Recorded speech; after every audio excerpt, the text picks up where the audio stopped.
Сау саламатсыздар ма қымбаттыларым, күндеріңіз сәтті өтсін. Таңда жазылған өлеңімді оқып берейін.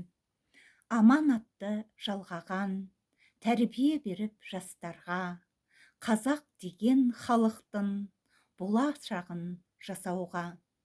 Ұлылар өткен заманда, ақиқаты тарихтың, тегін тектеп бүгінде, жалғасар ұрпақ дәстүрмен.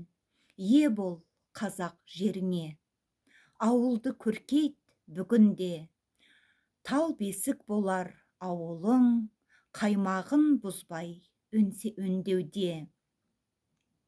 Бір тамшы бойда қаны мен намысты ерлер көбейсе, қазақты көтер биікке, дамытып өсіп өркенде. Жау да сені ала алмас, жұдырық болып біріксең, қазақ ата баласы бірге жүрсе мәңгіге. Ана тілің жол ашар, ою болар қорғаның, киіз үйі қазақтың, береке байлық шақырар. Сау саламатта болыңыздар, күндеріңіз әдемі, жолдарыңыз ашық болсын. Еліміз аман, жұртымыз тыныш, бейбіт заман болсын.